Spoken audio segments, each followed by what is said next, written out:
Hello, you're watching Shalom World News. I'm Dana Villa from Chicago, USA. Here are the latest headlines from around the world. The retired Bishop of Hong Kong and noted pro-democracy advocate Cardinal Joseph Sen and 5 others have pleaded not guilty in court. They are facing trial for failing to properly register a now-defunct fund that was used to finance pro-democracy protesters' lawsuits. One of the top-ranking prelates in the Asian Church, Cardinal Zen, and 5 others were arrested in May. They were accused of collusion with foreign forces under the national security law by Hong Kong authorities. They were accused of failing to register the 612 Humanitarian Relief Fund under the Colonial Era Society's ordinance. Meanwhile, church leaders have also expressed support for the 90-year-old cardinal. In the U.S., Archbishop Salvatore Cordileone of San Francisco shared a prayer for the cardinal on Twitter. Bishops Thomas Tobin of Providence and Joseph Strickland of Tyler also appealed for prayers. Cardinal Gerhard Mueller, the prefect emeritus of the Congregation for the Doctrine of the Faith, also expressed closeness with the Hong Kong prelate. Archbishop Paul Richard Gallagher, Secretary for Relations with States of the Holy See, has said that a world free from nuclear weapons is necessary and possible. He addressed this message to participants of the 66th General Conference of the International Atomic Energy Agency, or IAEA. The Archbishop made it clear that the Vatican had ratified the treaty on the prohibition of nuclear weapons. He bemoaned the fact that there is a very slow progress in this regard. He added that everyone must press ahead with perseverance and determination to achieve the elimination of nuclear weapons. The top Vatican official also expressed appreciation towards the Director General for his efforts to help secure the safety and security of nuclear installations in Ukraine. In the state of Tennessee here in the United States, the Republican governor has declared Friday, September 30th, as a day of prayer, humility, and fasting. Governor Bill Lee said that the state needs the guidance of God for the future. It was on Friday that he signed the proclamation of the Day of Prayer and posted a photo of the document on social media. On Twitter, he and his wife Maria invited all residents of the state to join them in this tradition of giving thanks to God for his abundant blessings, his wisdom in all circumstances, and his continued grace and favor in the days ahead. In his proclamation, the governor also acknowledged the sovereignty of God and the need for his grace over the state. God bless Tennessee. In another news development, Iran continues to witness agitations across the country over the death of a young woman in police custody after she was arrested for improperly wearing a hijab or headscarf. 22-year-old Mahsa Amini died on September 16, 3 days after she was arrested by the so-called morality police. Her death, which resulted from alleged torture, sparked protests in the capital Tehran and other cities and towns, leaving scores dead. State TV has pegged the number of victims at 41, and as many as 1,200 protesters have been imprisoned so far. To quell the protests, which are marked by publicly burning the hijab, the authorities are limiting internet access. There are also reports that the country is recruiting radical mercenary groups from Syria and Lebanon to crush the simmering protests. Some of these groups said on social media that they wish to join the regime of the Ayatollahs in Iran and suppress dissent. As the U.S. state of Florida braces for Hurricane Ian, which is perceived to be the storm of the century, Governor Ron DeSantis has warned residents to take all safety measures. Mandatory evacuation orders have been given in Pinellas County, and St. Peter Clearwater International Airport has announced that its terminal will be closed today at 1 p.m. local time. On the other hand, Tampa International Airport said it is halting operations today at 5 in the afternoon. Governor DeSantis said that Floridans up and down the Gulf Coast should feel the impact of Hurricane Ian up to 36 hours before actual landfall, given its massive size. It is expected to trigger heavy rains, strong winds, flash floods, and isolated tornadoes. It will be the first major storm to strike the Tampa Bay area in Florida in a century. While addressing a group of Capuchin nuns at the Vatican, Pope Francis said that the humility of silence can help Christians sift through the divisive noise in the world. The Holy Father made this comment while interacting with the Capuchin Tertiary Sisters of the Holy Family on Monday, September 26.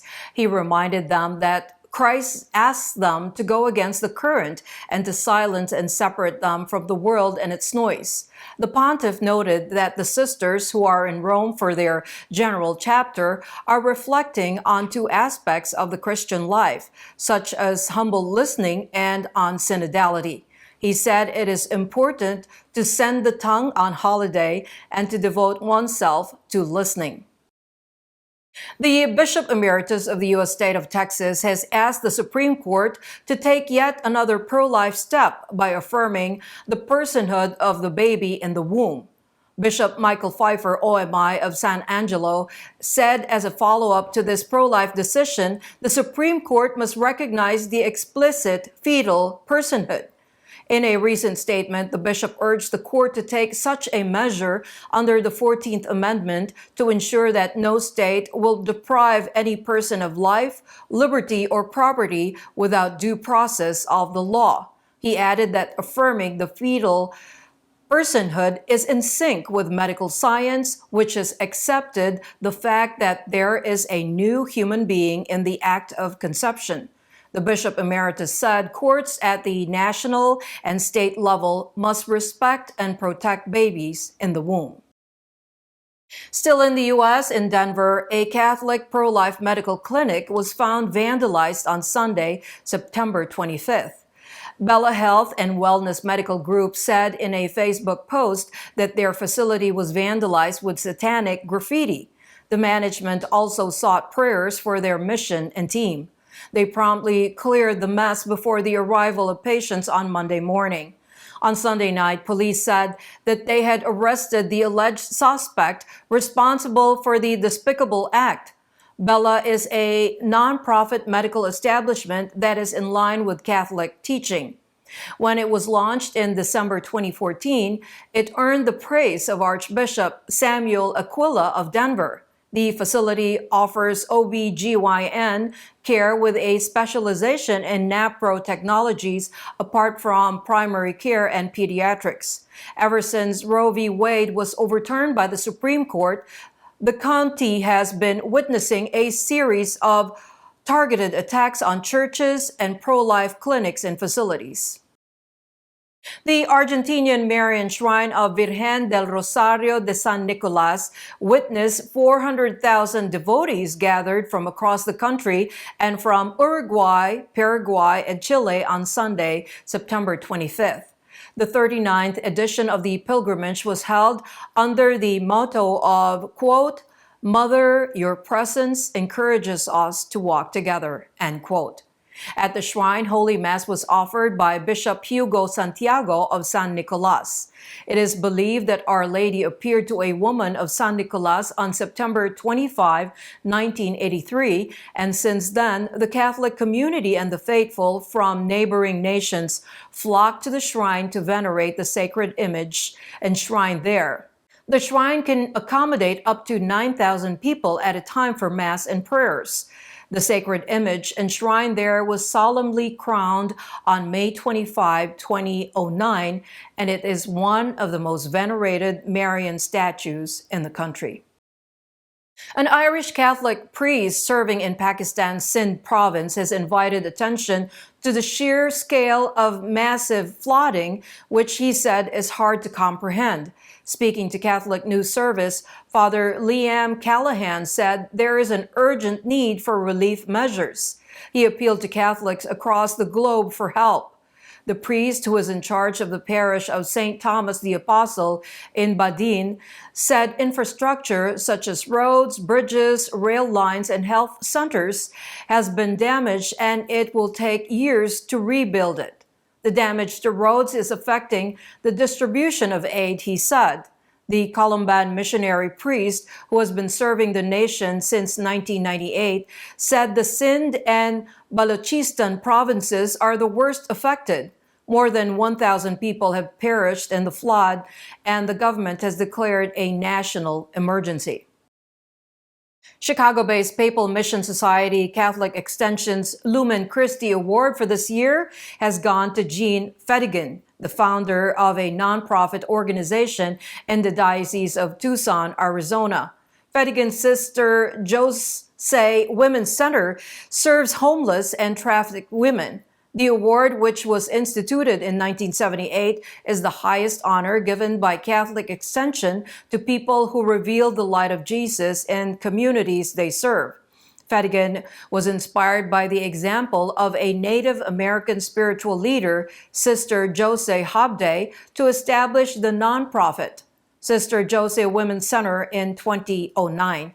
The center also ensures that its residents are loved, respected, and assured of their human dignity.